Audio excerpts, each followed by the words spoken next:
Today is February 22nd, 2023, and my guest is Kevin Kelly. Kevin is an author, a photographer, a visionary. He's a lot of things, all of them interesting. This is Kevin's fifth appearance on EconTalk. He was last here in June of 2016 talking about his book, The Inevitable. His latest book is Excellent Advice for Living, Wisdom I Wish I'd Known Earlier, which is our topic for today, although I expect we'll get into many, many other things. Kevin, welcome back to EconTalk. It's always a pleasure to be here to chat with you, and I appreciate your time sharing with me. Now, your book is a collection of aphorisms, short bits of wisdom, insights, advice, and I want to start with the first one, which could be the motto for this program. Here's the first one. Learn how to learn from those you disagree with or even offend you. See if you can find the truth in what they believe. That's what you wrote. Now, I believe this with all my heart, but is it advice anyone really wants? And can anyone really implement it? And can you give us some thoughts on how to implement it? So if you ask people, do you agree with this? Oh, absolutely. Do you do anything about it? Absolutely not. So I'm curious if you have any thoughts on implementation. Well, I think you're right. I think everybody aspires to this, and I think it is difficult. And the way so first of all, these aphorisms were kind of written for me. I tried to take a whole book of advice and try to reduce it down to one memorable thing that I could repeat to myself, to constantly remind myself of what to do. Only later on did I kind of want to pass it on to my kids. But so I try to remember this myself when I'm meeting people or hearing things. And so I tried to, there are people that I follow on Twitter that I don't agree with. And I'm like, okay, other people respect them. I need to hear what they're saying. Okay. I also go to a webpage called Now Upstart, where I get the entire internet and all the news all at once. And it has Drudge Report, and it has Breitbart, and it has all the kind of sources that I am really not, I don't have a high respect for, but I want to hear what they're saying. And so every day I see the headlines and see what they're reporting on and how they're reporting on. So I do make some attempt to try and understand positions that I don't understand, because some people seem to respect it and understand it. And it's like, what am I missing? And I can I might be reminded that, okay, I see where we diverge and I don't agree with it, but I am trying hard as I can without sort of occupying my entire life doing it, to hear opinions that I don't agree with, to see if I can change my mind, because I get a thrill out of changing my mind. Yeah, I agree with that. But it took me, it's an acquired taste, I think, as I've mentioned many times on the program, to say I don't know took me a long time to enjoy. It took me a long time to say it at all.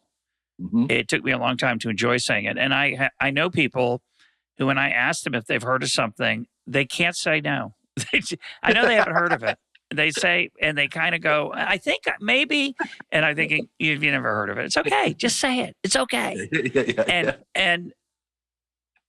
But the question I have is that,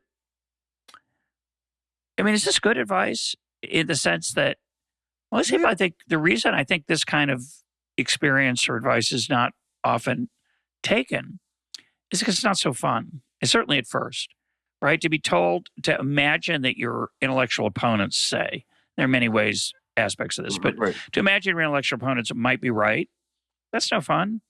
It's like,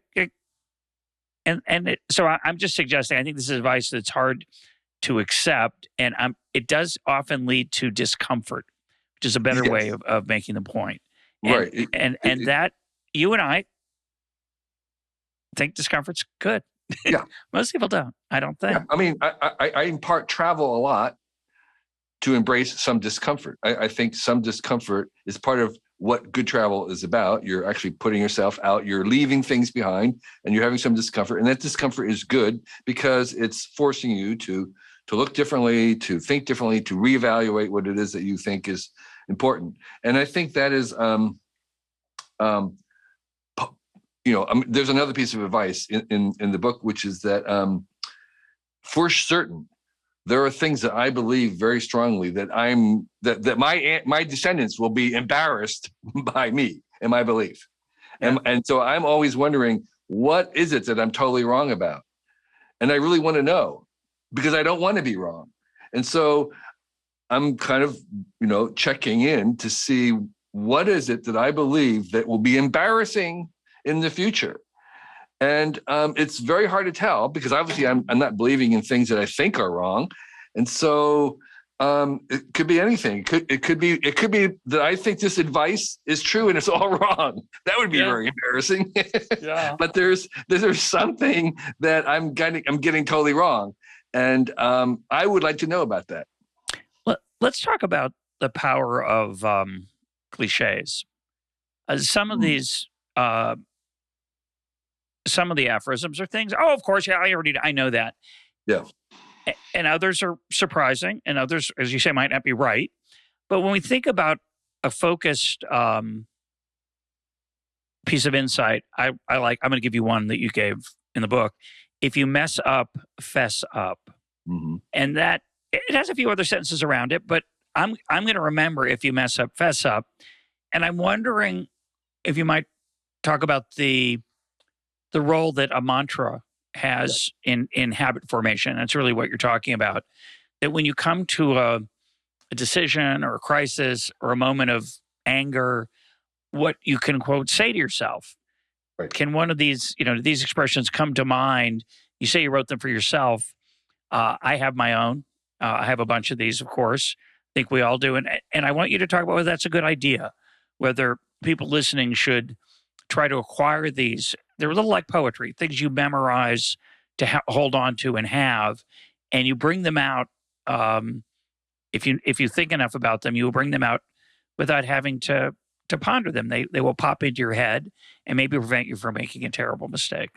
Yeah, I mean, that's exactly what they're for. They're to inculcate little tiny habits, and those little habits can be grown into larger habits. And a lot of it is very practical things. So one of my pieces of advice that I, again, repeat to myself, or I condensed so that I could repeat to myself, was when I can't find something in my house that I know that I have, and I finally find it, I say to myself, don't put it back where I found it, put it back where I first looked for it. And I always tell myself that. All right, no, don't put it back. Put it back where I looked for it. And that's much, much better. And I can find it again very fast because I think about it, that's where it is. So I tell it, it's a little story I tell myself, and it works. And another little example would be when there's a kind of a controversy about two sides, black and white, two sides, I always say, what is the third side? There's some third side to it that triangulation can kind of break that dilemma and make it easier to see.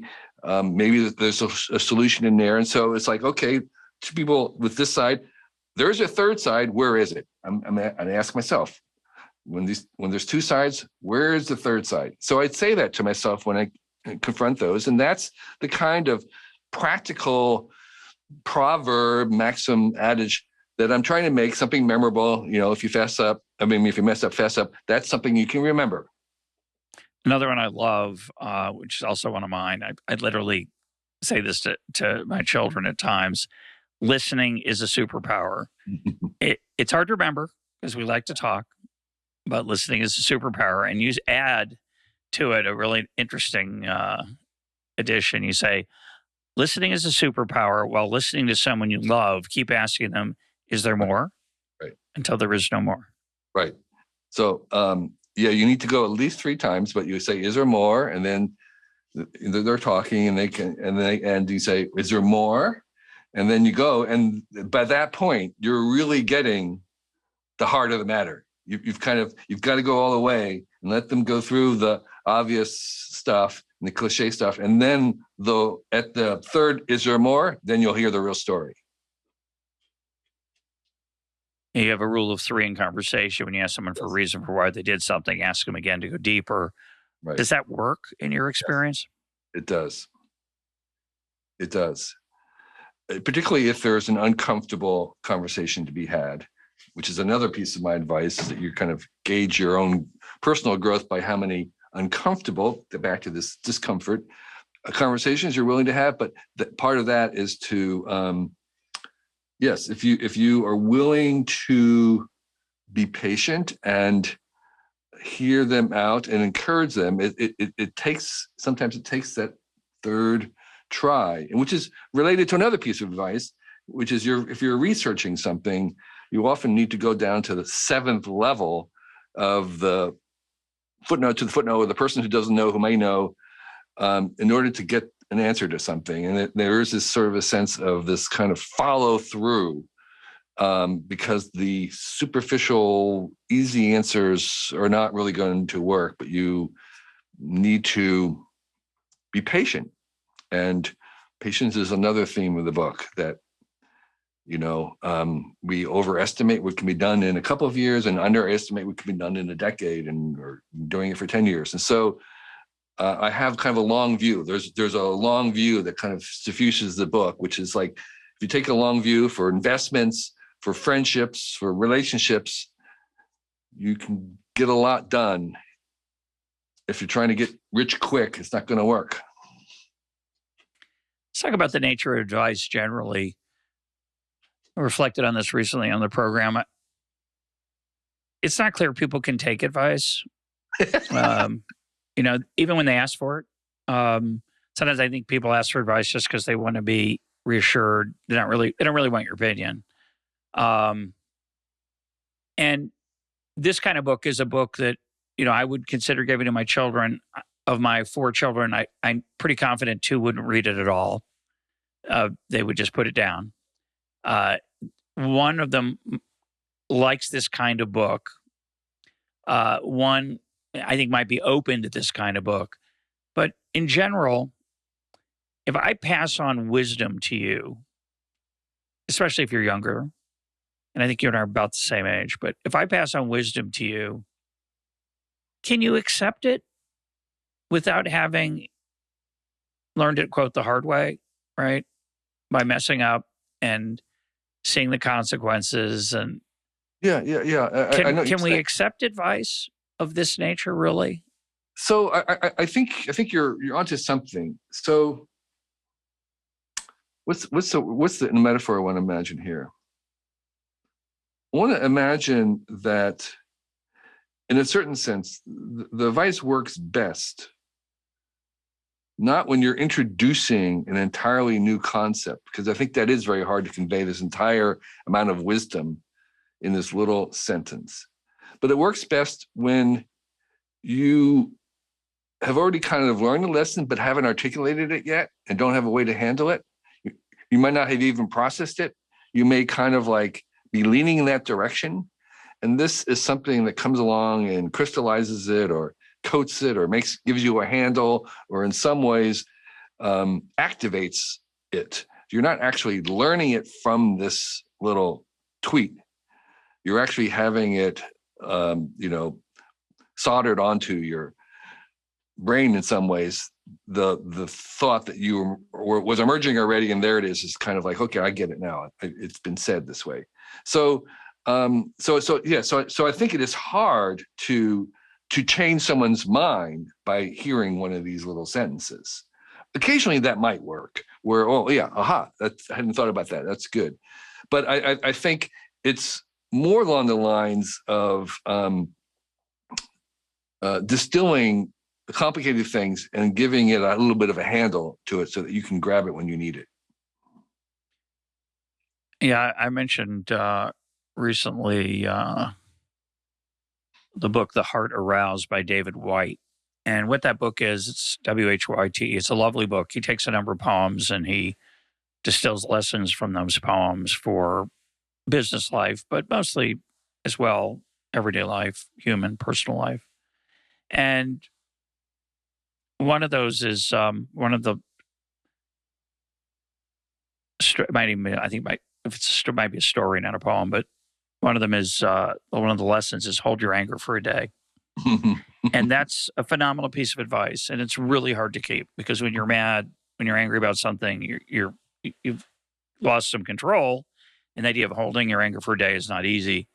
Um, in his book, he tells you a lengthy story of someone who had these kind of aphorisms that he held on to, and one of them was hold your anger for a day, and it saved him from making a horrible life mistake. Because he misunderstood something, and when he woke up the next day, he actually found out what was actually going on. I think hold your anger for a day is even better, because not just to keep it from making mistakes due to incomplete information, but also simply you realize so much else going on. It wasn't me. It wasn't them. It was Right. And I think stories are very powerful. I think experience obviously is one way we can embed those lessons into our lives, but hearing a story is a way we imagine an experience that we could profit and learn from. Say something about that. Well, you're absolutely right. The potency of a story is beyond belief, and we're kind of, our lives are just stories, and civilization is kind of a story. And it's something that people like David and others are very good at, and I'm not as good at. So there's plenty of books, people telling stories and anecdotes and stuff. What I'm good about is this telegraphic little proverbs, this distillation. And that's where I got the joy of. I got the joy of taking out the stories and trying to compress a story into a single tweet. Yeah. And I think that, back to your kids, your kids, my kids probably aren't going to read this book either, because books don't register in their vernacular. But what's you don't tell Penguin, but the value of this is that it can be tweeted. And I know that these things travel around tweets, and one of your kids may come across someone tweeting this little thing by itself, and they'll say, "Oh, I get that. That's good." And so this is how it's going to travel. Really, it's going to travel around as little corpuscles, little bullets, and they may pierce somebody at the right time, and they can work a little magic in that sense, because they're naked in that way. They're not a big story that you have to go through. One of your lines is, "Don't measure your life with someone else's ruler." Don't measure your life with someone else's ruler. I thought that's really good advice. And there's a separate piece of advice you left out, which is figure out what ruler you want to use, create your own standards. But I'm curious, in your own life, was that a problem you dealt with? If I'm correct, you did not go to college, which is definitely other people's ruler. I mean, come on, you didn't go to college? What were you thinking? And so you've been a bit of not a bit, you're a maverick. You are a contrarian.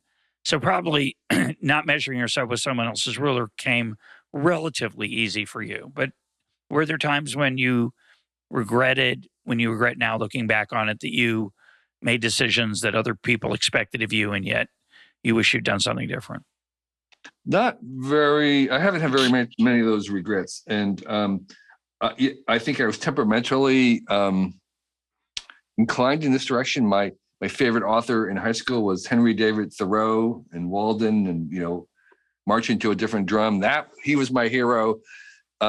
This is in suburban northern New Jersey, which was very parochial. And other than people like that, I didn't have many models for. This was the beginning of the hippies, where tuning out, dropping out was still pretty revolutionary. And I'm not really a revolutionary. I may be a little contrarian, but I'm not seizing the ramparts and wanting to tear down things. And so I think I was temperamentally inclined that way. But I resigned myself to a life of poverty, and not having very much money, but having a lot of time. And I don't know where I got that idea that was a better bargain, was to have control over my time rather than having money. But it was only later on, late in life, that I kind of realized that was a kind of a wealth, to have control of your time versus money. And I actually have been wealthy all my life because of that. Yep. But that was not what I thought I was signing up for. So my life is not real. It wasn't kind of like I had a deliberate idea, I'm going to be the rebel on the outside. I just didn't care that much about what my career looked like, because I was sort of saying, I'm not going to have a career. I'm going to do things, projects. I was a project-oriented person. I was going to do projects as they came along, and I would survive. And I had been living in Asia, and I knew how little I could live on. And that was the liberation that I saw, was saying, look, I don't need very much money to be happy. So I'm going to do these things. And the fact that they succeeded was a bonus. I think a lot of these insights are about self-control. And I think the other issue we didn't mention when we were talking about the mantra or the habituation of good habits is trying to gain some self-control, which is part of, I think, growing up. One example is the line you have, don't ruin an apology with an excuse. And if you're like most people, certainly when I was younger and still today to some extent, when you apologize for something, you have this incredible impulse, a compulsive need to add an excuse, Right. an explanation, a rationalization, which of course ruins, as you say, ruins the apology, because it says, I'm not really regretful because it really wasn't my fault. Yeah, right. Yeah, no, I have to say that I was late in coming to that was something that I wish I had known earlier, because a lot of the stuff, I came late to these understandings. And that was something that I had to see people do. And one of my mentors, one of my heroes is Stuart Brand. And I watched him do that. And I saw the power of that. So that came from seeing someone else execute that. And there were other things that I learned from Stuart too, that I admired tremendously. And was seeing someone do that and behave like that and seeing, oh my gosh, that was incredibly powerful. I want to do that. I see the wisdom in that. I'm going to work towards that. And so in that case, it was something, again, that I wished I'd known when I was younger, because it would have been very much more powerful. So if you want to become a better person, a more successful person, more grown up, you can read a book like this and you can adopt as many of these ideas that you at least agree with as you can, and try to commit some of them to memory, perhaps to use in situations where you might have some impulse control. But you also raised now the role of a mentor or somebody, a person one admires. And besides Stuart Brand, is that an important part of your life? Has it been an important part of your life, identifying those people? And how do you, I think it's easy sometimes to look at people who we admire, who are better than we think we are, and say, oh, well, I could never do that. That so-and-so is great, but, that's too much for me. I wish I could, but I can't. Mm-hmm. And yet I think the power of aspiring, of trying to achieve what I would call in Yiddish Menschlichkeit, meaning doing the right thing, being the person who can be relied on, the person whose word you can trust, who stays calm in a crisis, and who doesn't always put themselves first. That's what we often want to aspire to. And yet, again, like we're talking about mantras, talk is cheap. It's easy to say that. It's hard to implement. Any thoughts on that? Yeah. I wish I had more practical advice about how to pick a mentor, or get a mentor to pick you. But there was a piece of advice which I did not put in it, because I never found a way to say it better than the person who said it originally, which was Tim Ferriss, which is that you are kind of going to behave the average of the 5 closest people around you.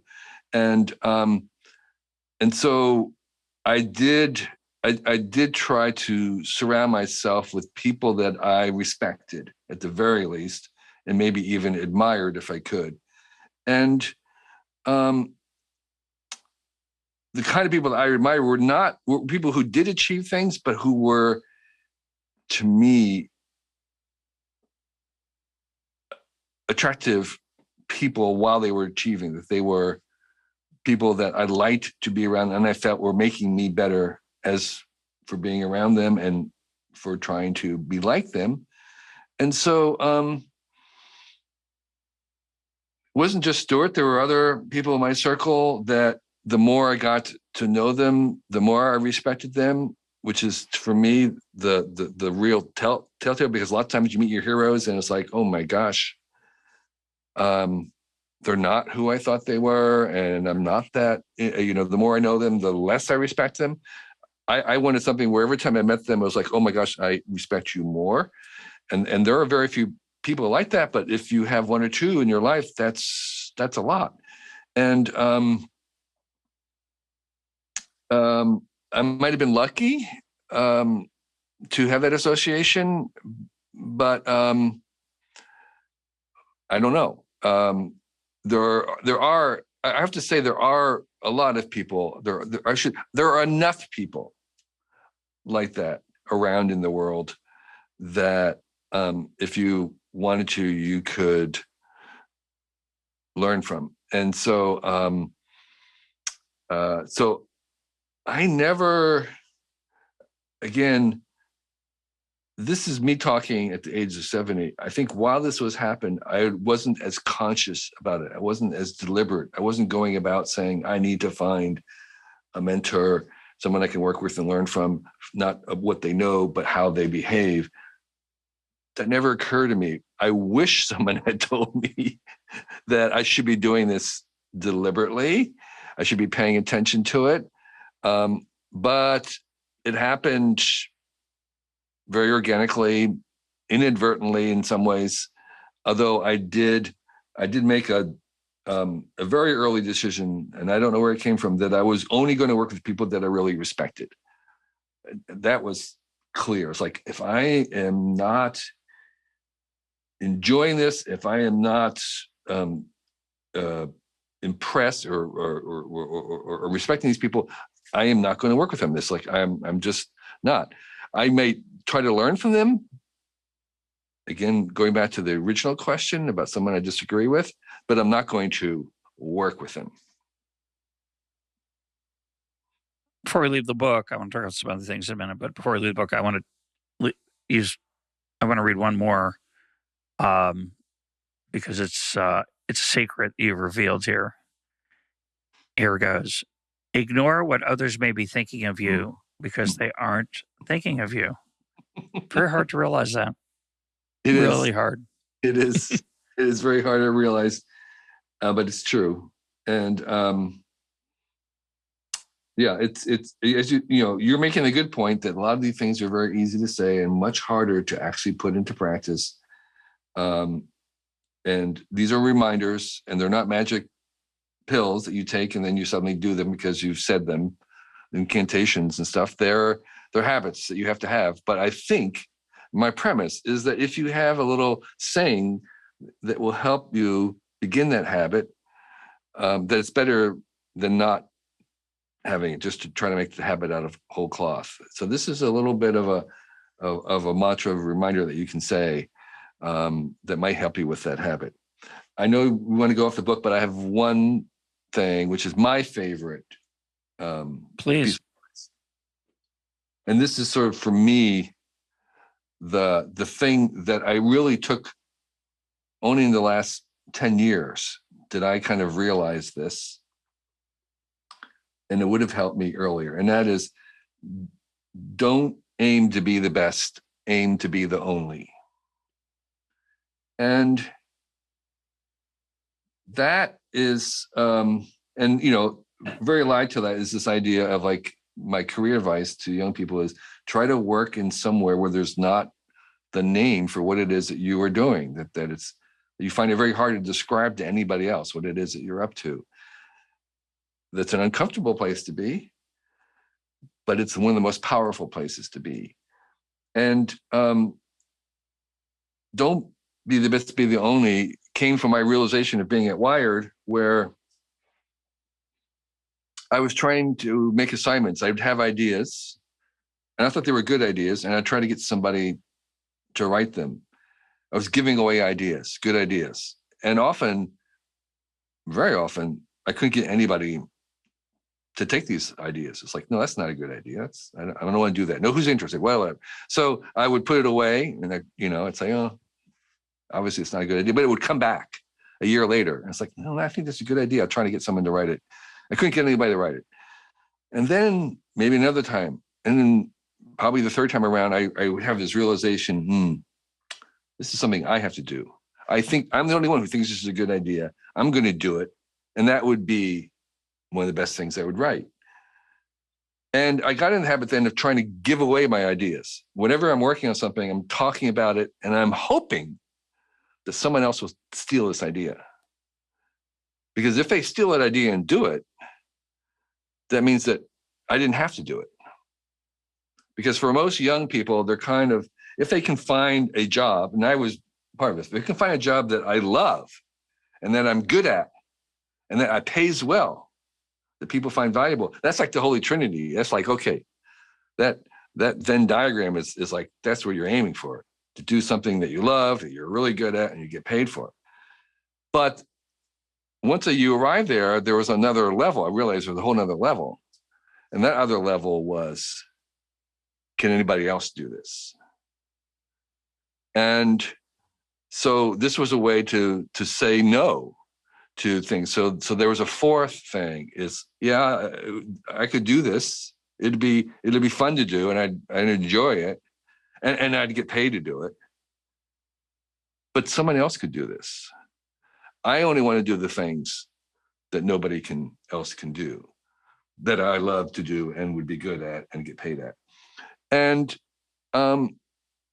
when I'm doing that, it's easy because I'm not looking over my shoulder. There's no competition, right? There's no competition, and I can take my time doing it because I've already tried to give this idea away. But the downside, to your point, is this is an incredibly high bar, and most people will take their entire life to kind of figure out what it is that they're really good at that no one else is. This is sort of not something that most young people know in the beginning. There are a few prodigies who have very clear idea of what they really excel at with and are special about, but most people don't. And your life is going to take many, many detours and stuff in trying to uncover what that is. But what I wish I'd known is that's what we're aiming for. And that, to me, is sort of what the book is about.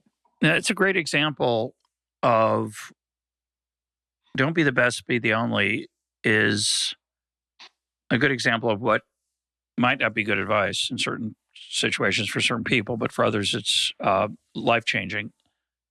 For me, I think about it as when you're making a decision and you have a couple of choices, you should consider the value of uniqueness, which often isn't what people, I think about. We think about what's going to be fun, what's going to be comfortable. And I think the whole idea of the idea of a calling is this was meant for you. This is not something that anyone else can do, or it's something that you can do especially well. My dad used to have a saying, which same advice. He said, you should be able to do something better than anyone else in the world. Yeah.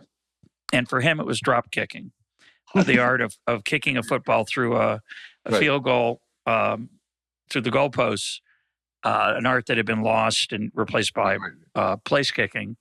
And he and I spent a lot of time together in the backyard, drop kicking.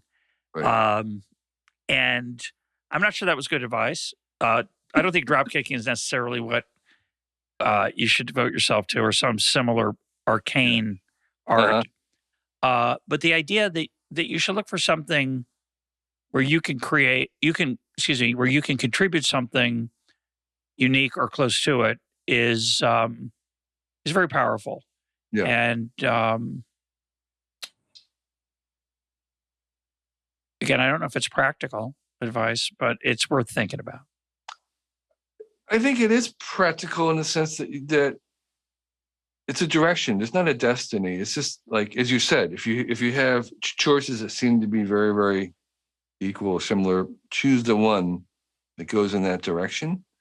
And I think it's practical in the sense that as you go in that direction, it gets easier and more fulfilling. And it's what's the word I want?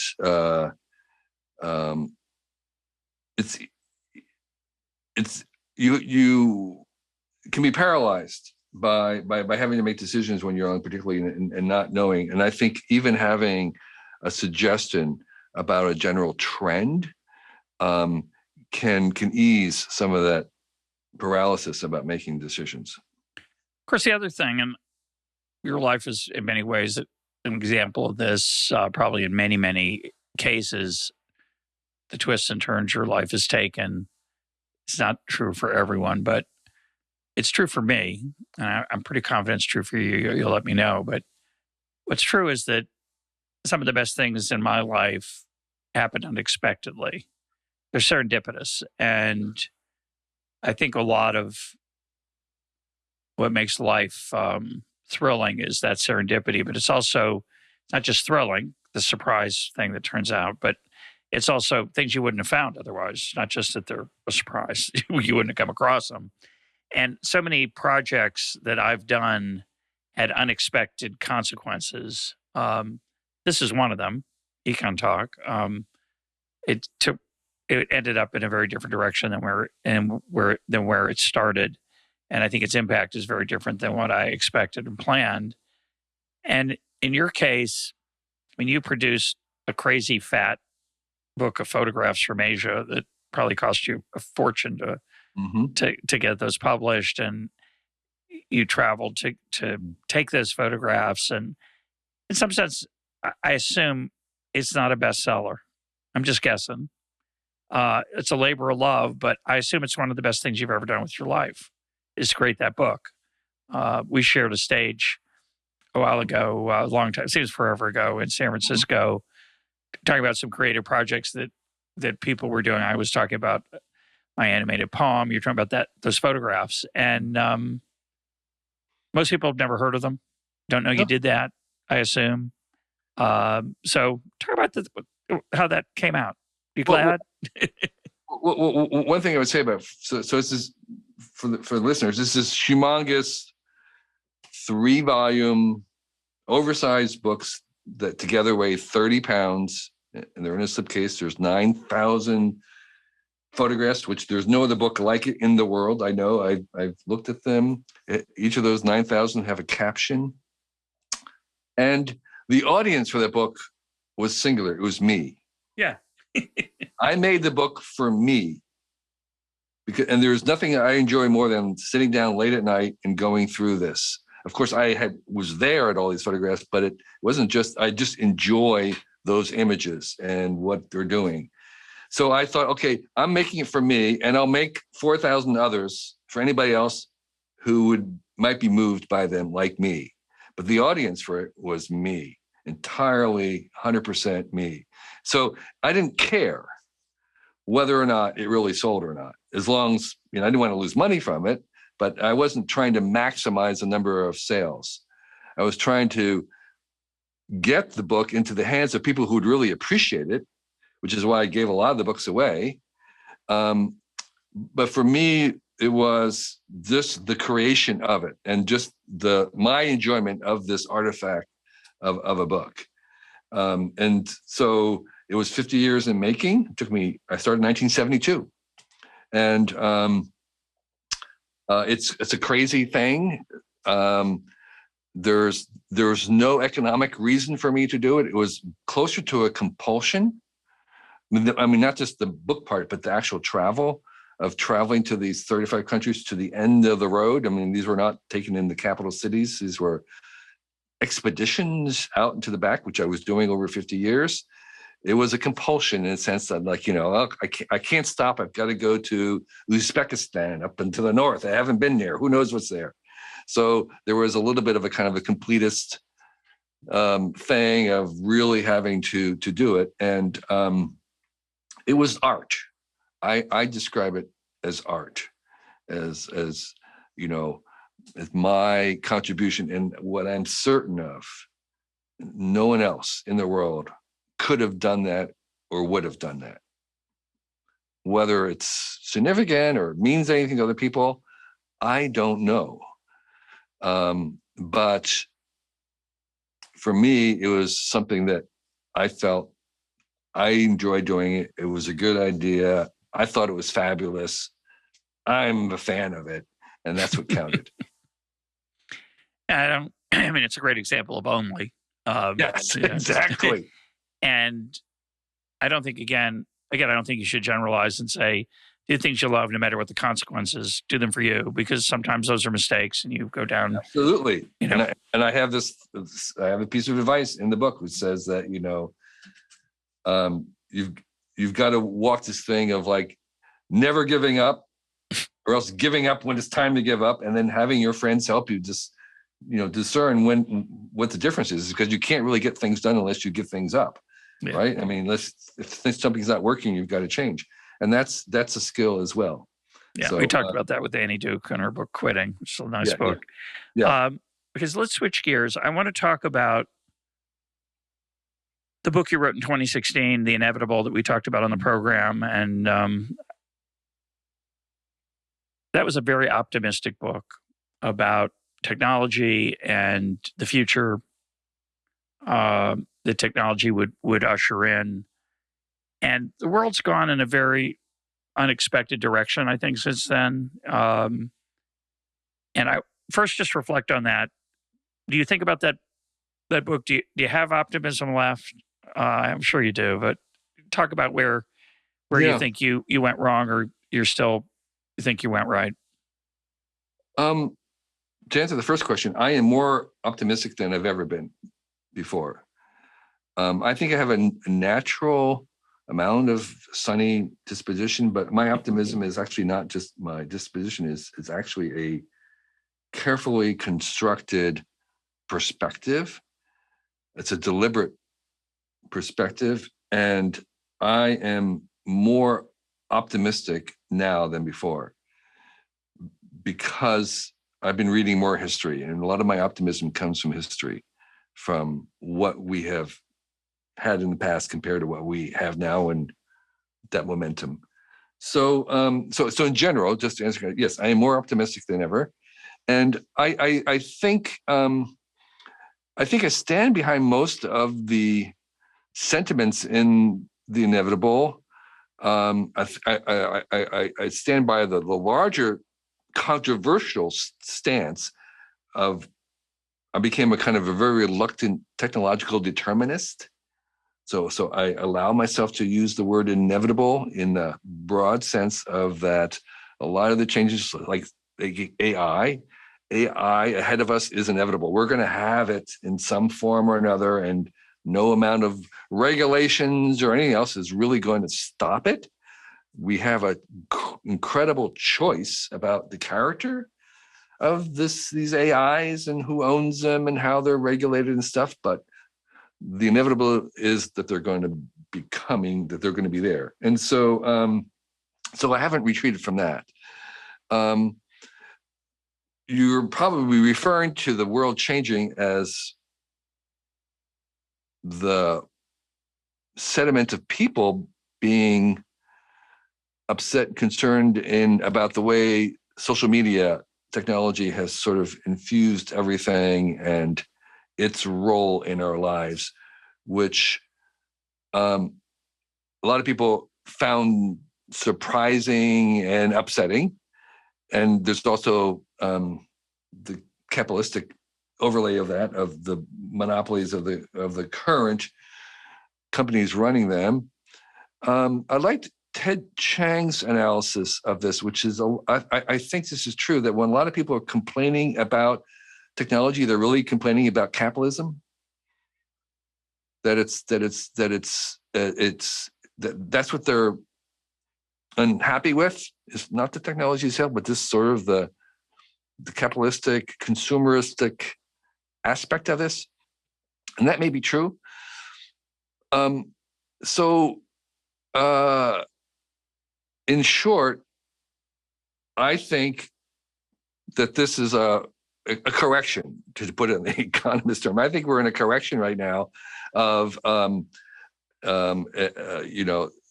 infatuation with Silicon Valley as the answer to everything, and then saying, well, actually, there's a lot of problems here.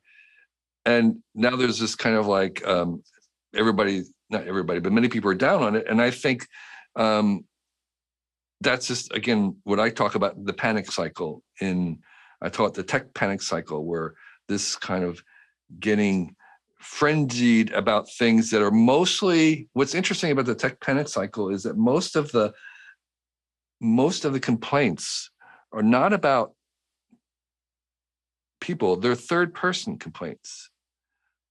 Right. So the artist, it's like no artist is saying, I lost my job to AI. They're concerned about some other artist who may lose their job. It's this third person thing. They're kind of they're representing the interest of the third person. It's not like I am unhappy with the technology or it's messing me up, but it's messing up someone else or maybe or could be. And that is, I think that's something that we have to overcome. Well, you mentioned Ted Chiang. You're talking about he's a science fiction writer and very thoughtful commenter on technology generally. I'm not sure what I would say. I would phrase his criticism of capitalism a little differently. Capitalism is really good at giving us what we want. And sometimes we don't like what we want. And we wish that someone would help us be better. I was on a bus yesterday and I noticed everyone on their phone, almost everyone. And I wrote the following on Twitter. Riding on a bus and in many other situations, one is inevitably led to the conclusion that one of the cruelest facts of human history is the reality of being left alone to ponder one's own thoughts. Mm-hmm. So, in 1950, if you were on a bus, or if you were at a party in 1950 or 1980, you might have a book with you. And if you did, and there were people who would take books everywhere and read, but most of the time you looked off in the distance or you talked to the person next to you. And now we don't do that anymore. We get on our phone and we find it, most of us, relentlessly entertaining.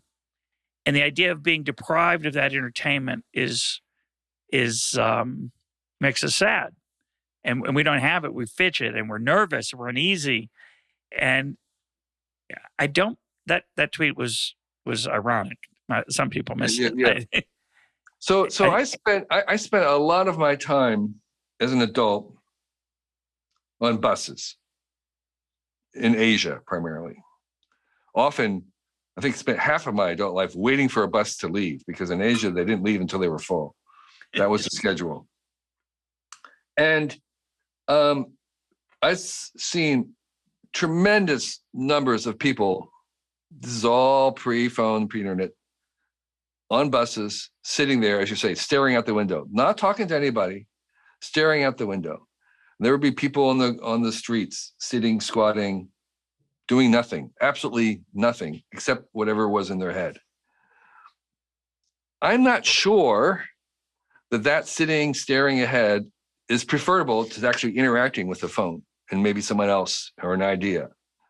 I think it's better. I think, and that's why I think people are doing it. I think they would prefer to interact with the phone rather than just stare ahead and daydream or whatever they were doing.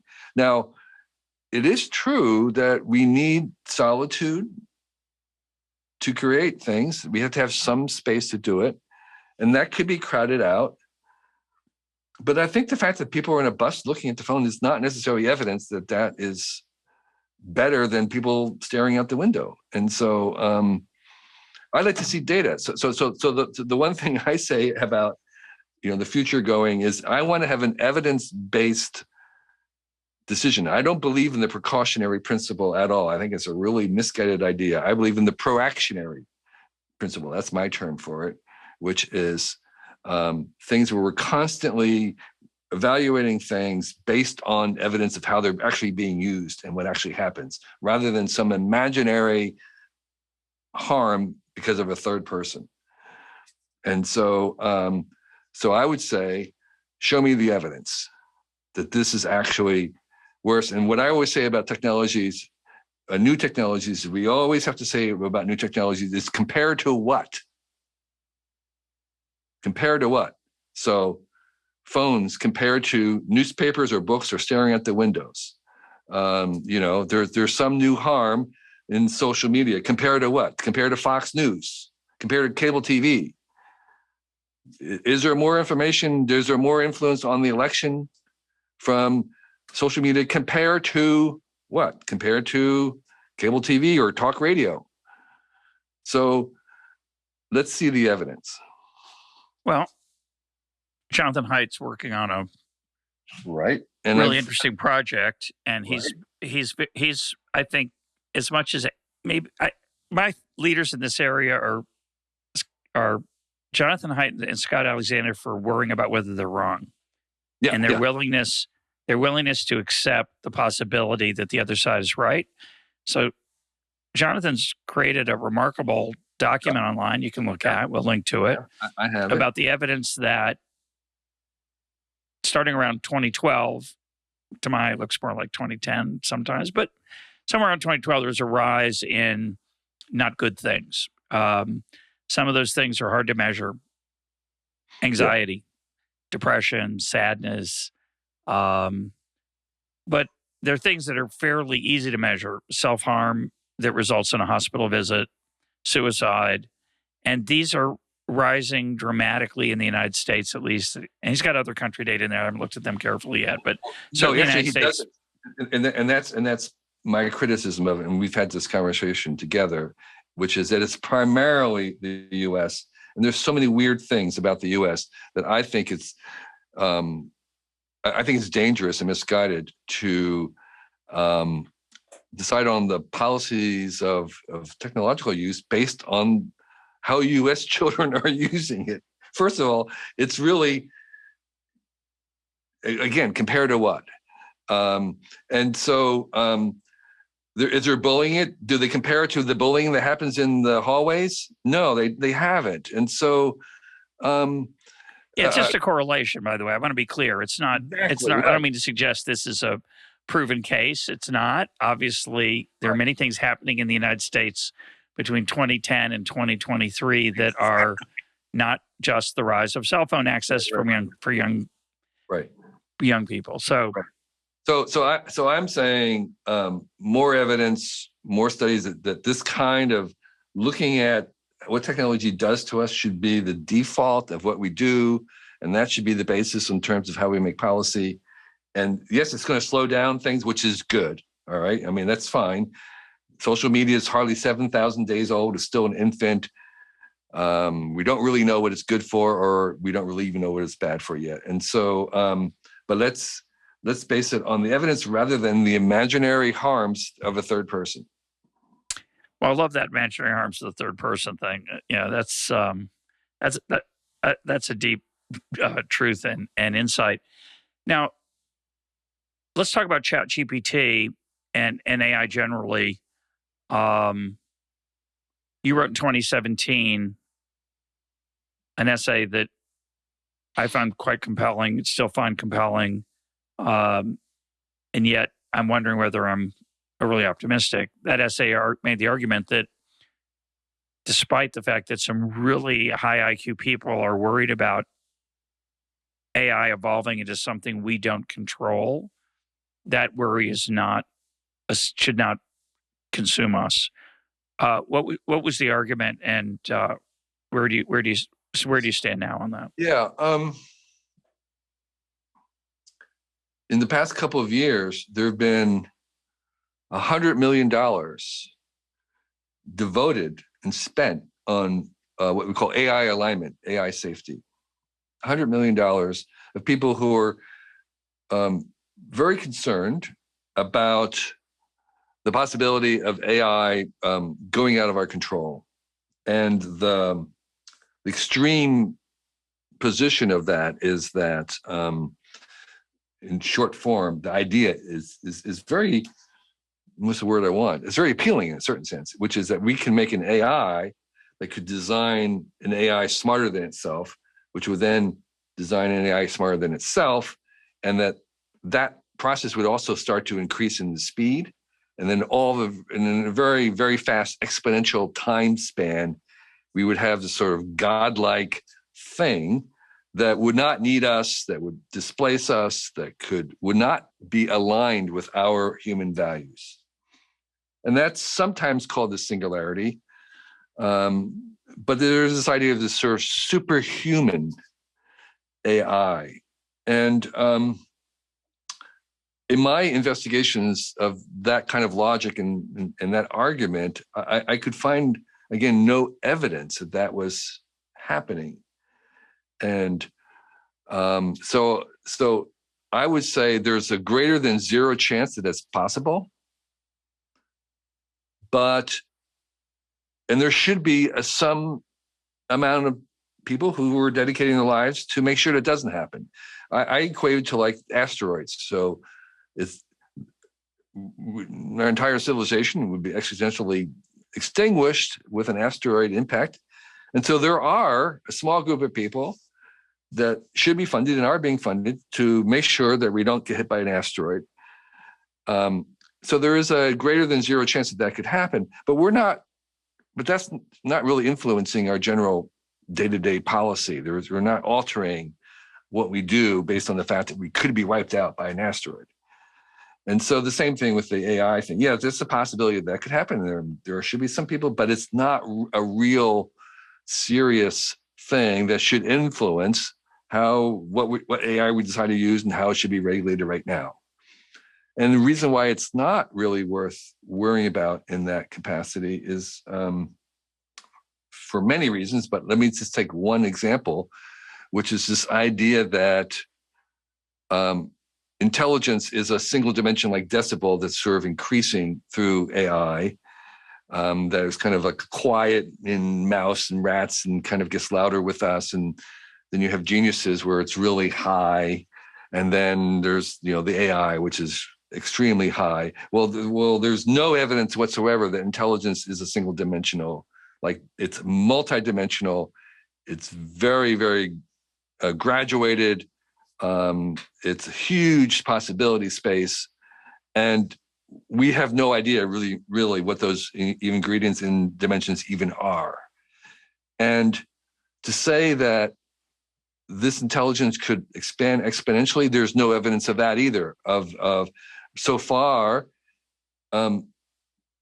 the output of whatever you want to call intelligence, first of all, we don't have any metric for it. And secondly, whatever metrics we have are not increasing exponentially. They're hardly even increasing linearly right now. What's increasing exponential is the amount of resources or chips or CPUs that you need to make that stuff. So it's kind of actually reverse, where it's taking more and more and more compute to actually move the needle just a little bit.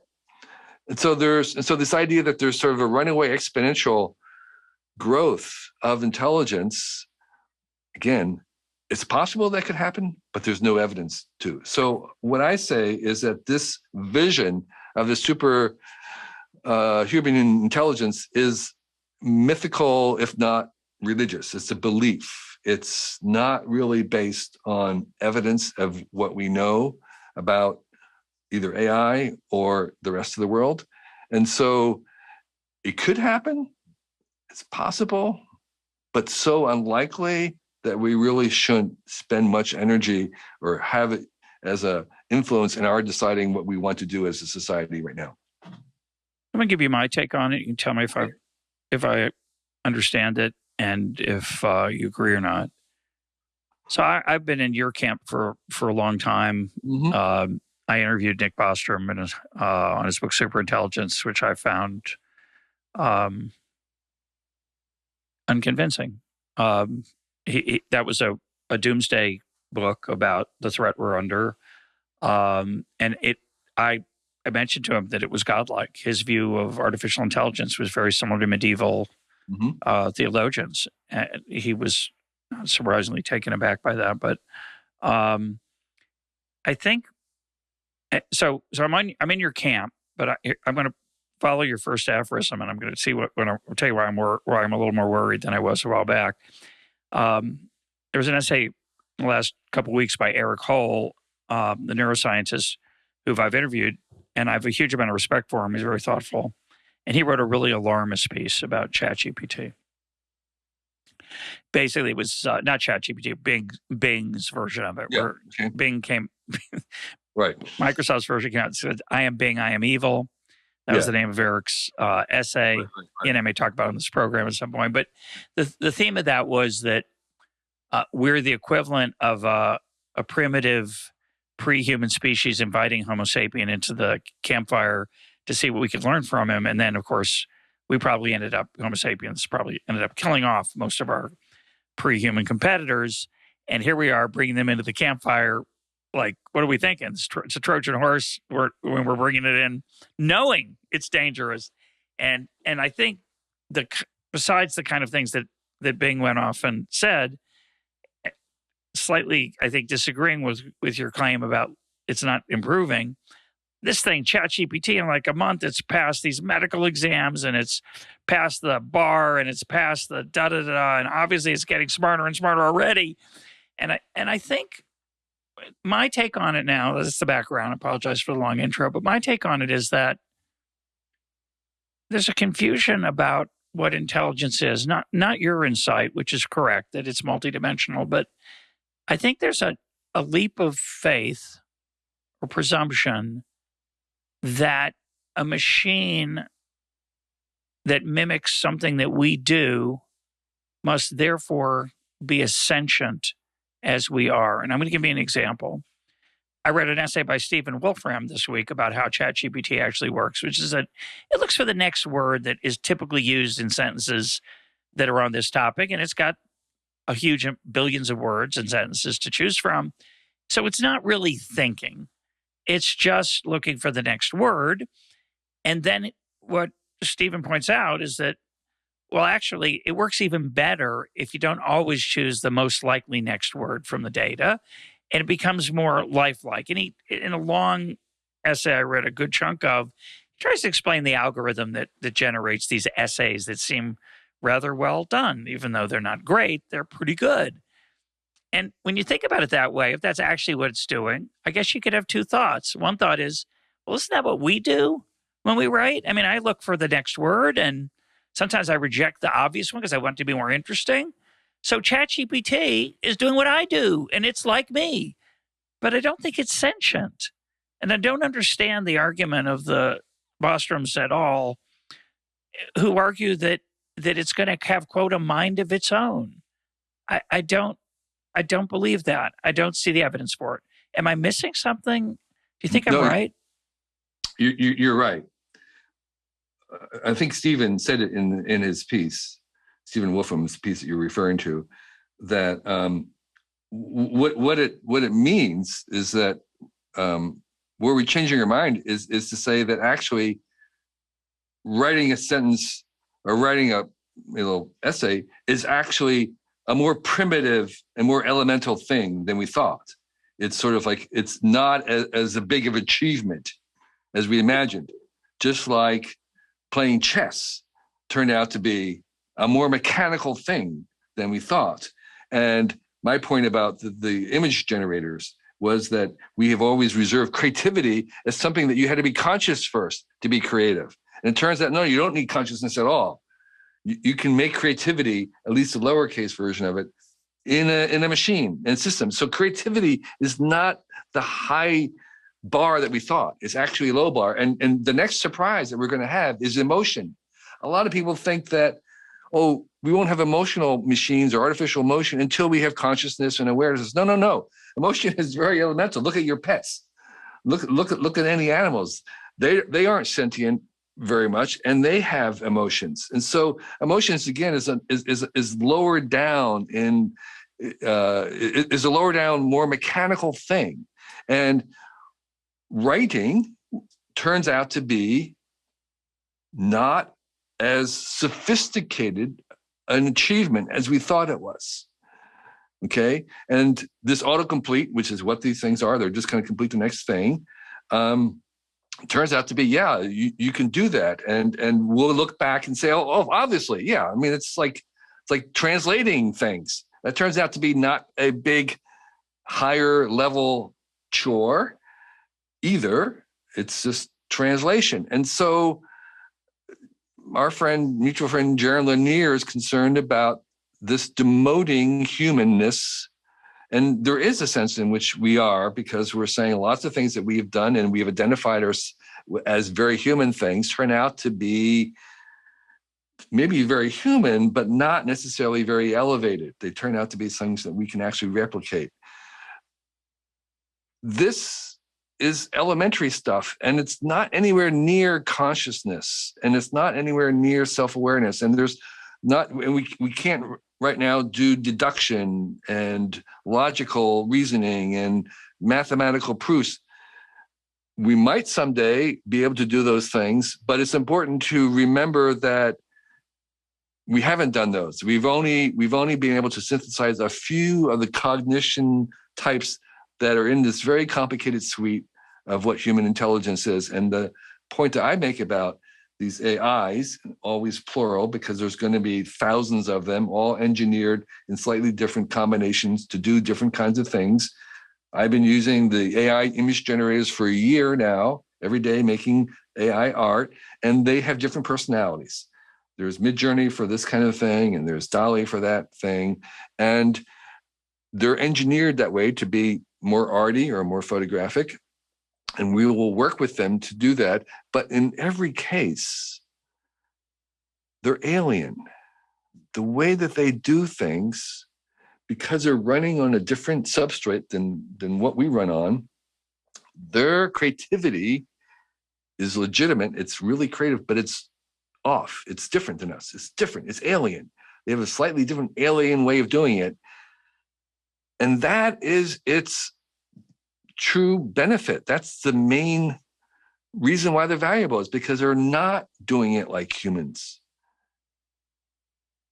When they start to do proofs, they're not going to do it like a human does it. When we have consciousness, it'll be slightly different. It'll be akimbo from us, because it's running on a whole different thing. It's different latencies in all different ways in which it's going to be different. And that is its benefit. And so we are going to work with them and prove things that we could not prove by ourselves. We'll make things that we can't make by ourselves. There'll be lots of things that they do that we don't want to do. And we realize, well, we weren't the only ones who could do it. Be the only, don't be the best. And so the thing is that this idea that they're kind of like superhuman, yes, they're going to be extrahuman or whatever the other word is, exohuman. They are not going to be like us. And they can't be exactly like us, no matter how complicated they become. And that is what we're producing. So the way I think the best metaphor for them is to think of them as artificial aliens. Okay, they're aliens from another planet, many different planets. They're maybe conscious, maybe sentient. Some of them are smart as animals, and some of them are smart as monkeys, and some are smart as grasshoppers, and they all have their functions, but they're all artificial aliens. And we'll work with them like Spock and Kirk, as a team. But you don't think that there's a risk of them, quote, having a mind of their own? So they might have, for example, they could have a mind of their own, for sure. If we didn't like what they're doing, we unplug them. Yeah, that's what I've always said. But they don't. The other side doesn't seem to think that's. They think they can. I don't know why. Why doesn't that work? Why can't? It's very easy to unplug things. Part of what their argument is that it happens so fast that we don't have a chance, and that's this exponential thing that I don't see happening. we will have time, and there'll be there are so many things that have to be precursors to this. I mean, this being a kind of a takeover where they kill us. There are so many things that have to happen before that would happen that would be very evident that that's where it was going. This idea that it's going to happen in an instant, or that behind our backs, or we're not going to know about it. It's I don't know. It's very strange. Well, Nick Bostrom's argument, which I found very compelling, was that they'll know so much about us that they'll know how to fool us into not unplugging it.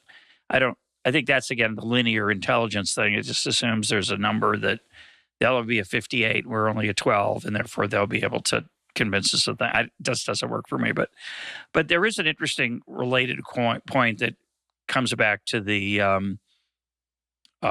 Ted Chiang criticism, and it's part of Eric Hole's point, which is it may be some people are uneasy with the idea that the profit motive is what is pushing these technologies forward. Maybe there should be some alternative way this develops. Do you have thoughts on that? Do you think we should regulate it?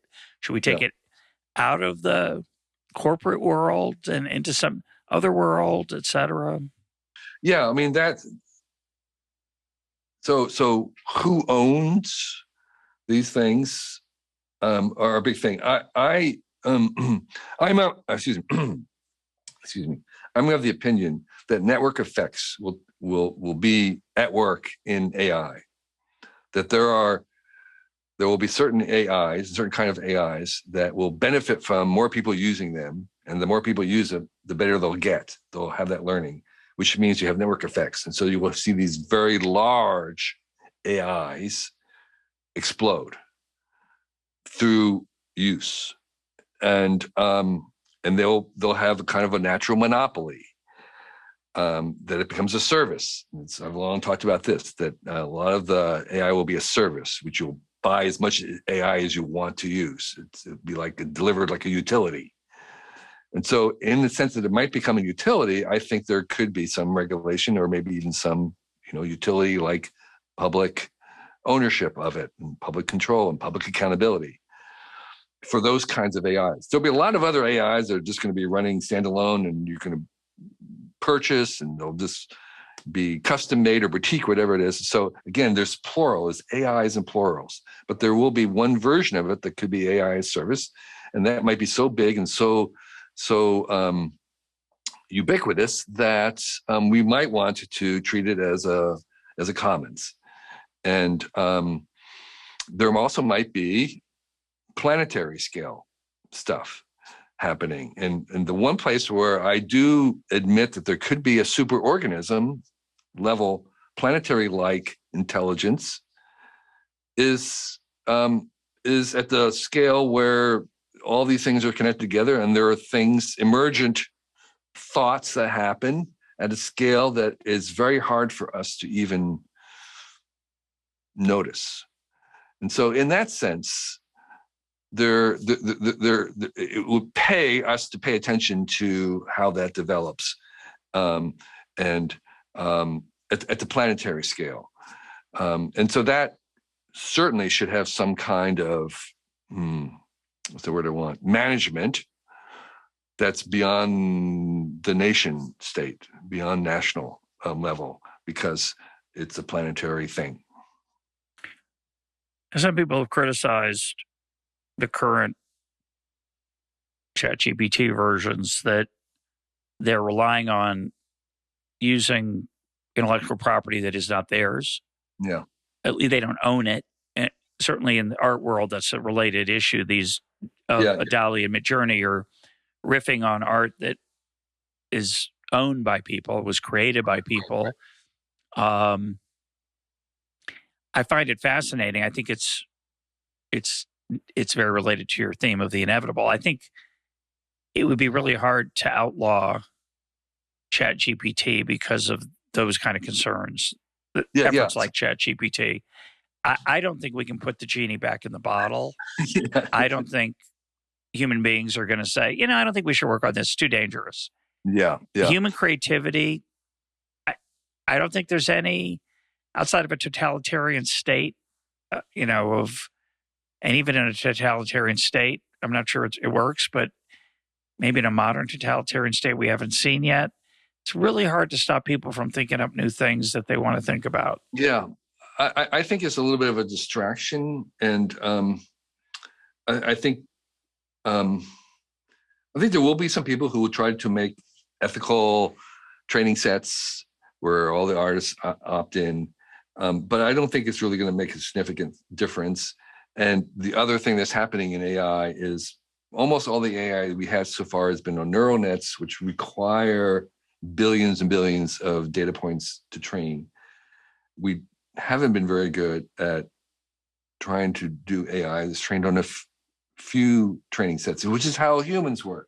So a toddler will learn the difference between a cat and dog with just 12 examples. Yeah.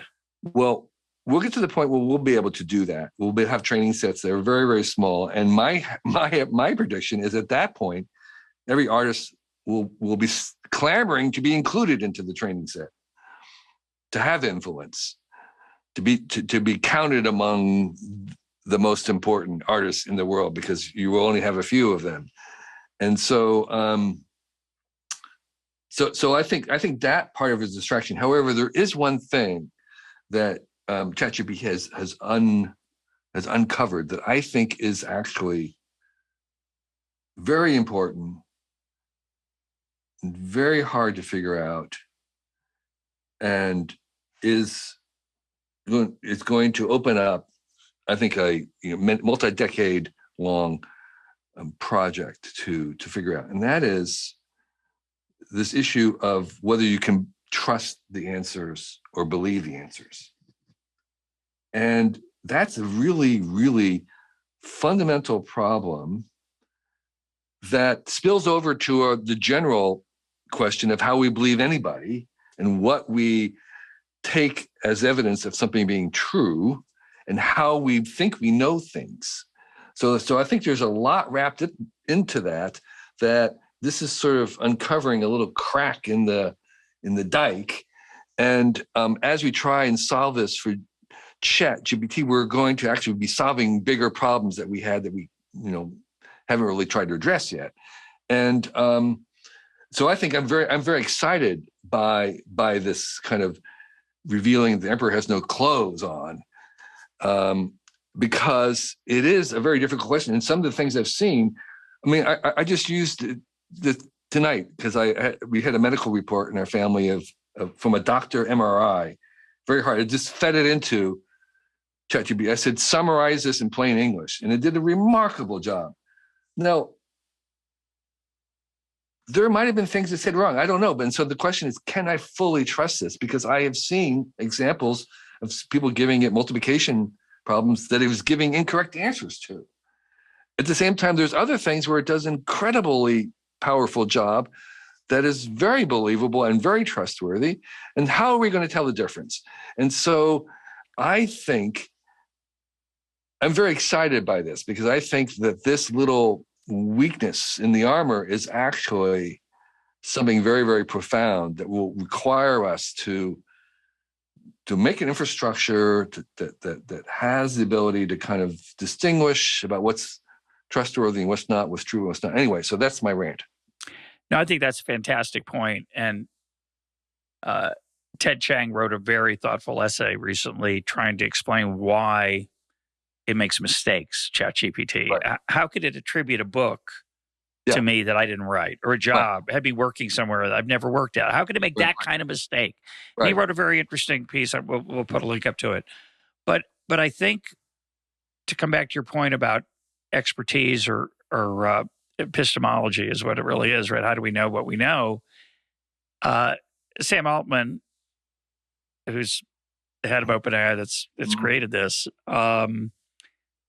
said, he's very apologetic that occasionally ChatGPT says things that are racist or biased or whatever. And I'm thinking, well, of course it's racist and biased. It's based on what human beings have been writing for the last, right. Not since 20.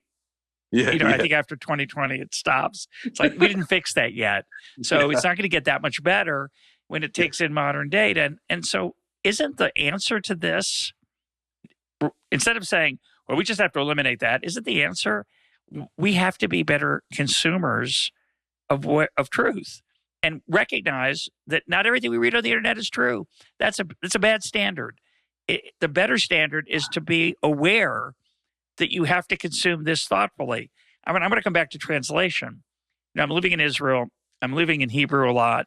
I'm trying to improve my conversational Hebrew. I'm using Google Translate all the time. Google Translate's wonderful for many things. But of course, there are many things that can't do it all. And it's really dangerous. And if you take a sophisticated, and we deal with this all the time here at our college, we write something in English and we ask someone, let's get it translated. And then after it's translated, people will say, yeah, but is it in real Hebrew or just sort of translated Hebrew? And you start thinking about that. What does that mean? What do you mean? What is there besides translated Hebrew? The answer is because Hebrew's not English. And it's not a one-to-one correspondence. Right. And there are sophisticated concepts and trains of logic that don't work in a foreign language unless they're really thoughtfully require someone who's really fluent in both. And even a person fluent in both, there's certain concepts that they're not quite the same. And that's a reality. It's not like, oh, we have to get a better translator. That's not the answer. The answer is you might have to say things differently. Yeah. And so I think your point, which I love, is that the way I interpret it is this forces us to think about what is true. And it's not, oh, well, we'll just have to get we'll have to there'll be a website. And you just say, is this true? This MRI ChatGPT thing? Did they get it right? The answer is, oh, well, who's going to design that? The answer is, it's going to be imperfect. You have to live with that so hard. So I think you're right that and this is why I think it's profound, because I think it will force us to deal with, how we can believe other humans in what they say. But I think there is something maybe even more profound behind what I'm trying to say, which is that, yes, so we've trained this AI on human experience, and human experience is fundamentally flawed, right? And so we've given it the ethics of humans, and we're saying, but here's the thing, is that we are going to demand that the AIs be better than humans. That's what we're demanding. We're saying you can't be as racist, you can't be as sexist as humans are. And that's okay. We can actually do that because the ethics and morality are just code, and we can put that code in. The challenge is we don't know what a better than human looks like. Yeah. That's our challenge. It's like, well, what does it look like to be non-racist, to be non-sexist, to be a better ethically than humans? And that's our challenge. And that's what we're going to be working on. Because if we can do it, then we can code it in. But we don't really know that. And so that's the exciting challenge of growing up, is to make our AI robots better than us, because in the end, they're going to make us better humans. Well, I'd love to end there, Kevin. I have a natural impulse to end there, but I can't, because I'm reminded of this essay by David Chalmers on how philosophy hasn't answered any of the biggest questions, and how it's not a progressive, in the sense of making progress, discipline, and it's a failure. And I'm thinking, no, it's not. Yeah. The fact that the questions of how to live, what is a life well lived, the fact that is not well specified is not a failure. It is the nature of the being. And the idea that we could be better humans, more ethical than we are, or have better ethics than humans, that's like asking the barber who only cuts the hair of people who don't cut their own hair to figure out what he's supposed to do.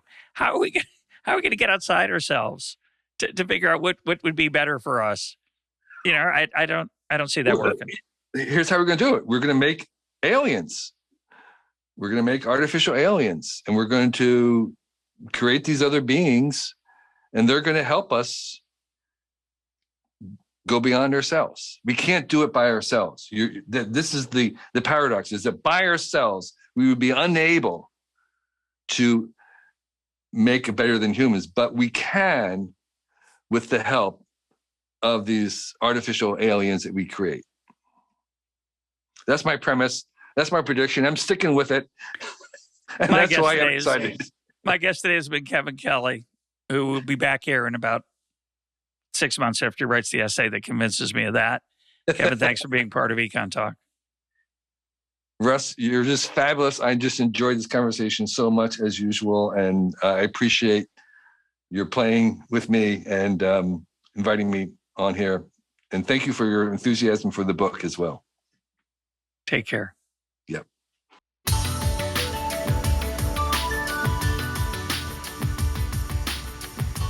This is EconTalk, part of the Library of Economics and Liberty. For more EconTalk, go to econtalk.org, where you can also comment on today's podcast and find links and readings related to today's conversation. The sound engineer for EconTalk is Rich Goyette. I'm your host, Russ Roberts. Thanks for listening. Talk to you on Monday.